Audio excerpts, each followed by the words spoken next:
هاي مو قصة طفل عنده مدرسة أو واجبات مدرسية حتى يحلها، أو قصة تسمعها الأطفال قبل النوم.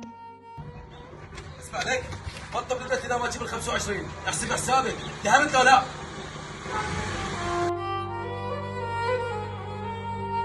صباح الخير، أنا اسمي علي، وهاي مواعيد تسكع من الصبح بالشوارع، الشغل من غير ملابس شغل أو بأحقر ملابس الشغل. بما الله عمو بس سلم عمو. وهاي الناس من ورا الشبابيك يقولون لبعضهم لا تنطوهم فلوس، كلهم كذابين وما محتاجين، ويحجون بحكمة مدام انتو فقر ليش تخافون تتسولون بالشوارع؟ بحضنها طفل وباكر تخلف طفل، وكل ما يجمعون الفقراء يخلفون طفل. في يما الولد يما الولد يما اللول يا الولاد يا بني دلال، عدوك عليل عدوك عليل وساكن الجول.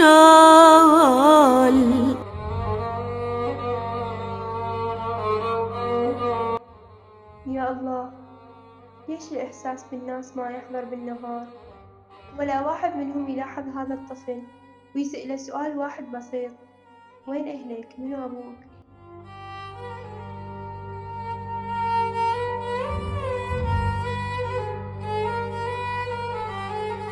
وبلا وعي أصير ابن لأي أب أشوفه مار بالشارع، وأحس بيه حنين على بيته، وأعيش حتى لو دقايق معدودة.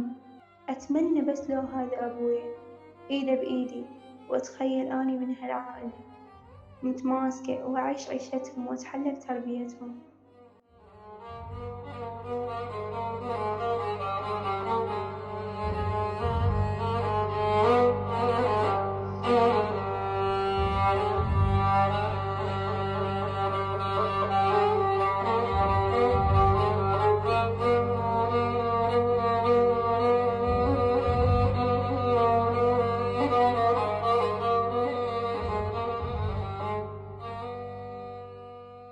وقع مني الألف، مستحيل أتركه، مستحيل أتركه يضيع مني، لازم أوديه لأبويا حتى أخلص من الكتل ومن الإهانة.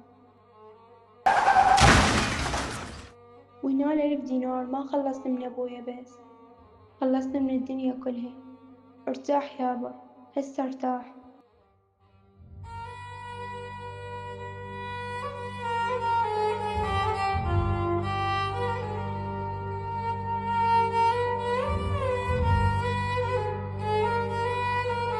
قلت يا رب ارزقني، يا رب ساعدني، ومتت ويا دعواتي.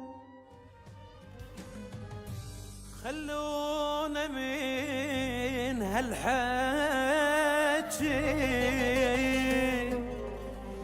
حتى الفرح لو يجي،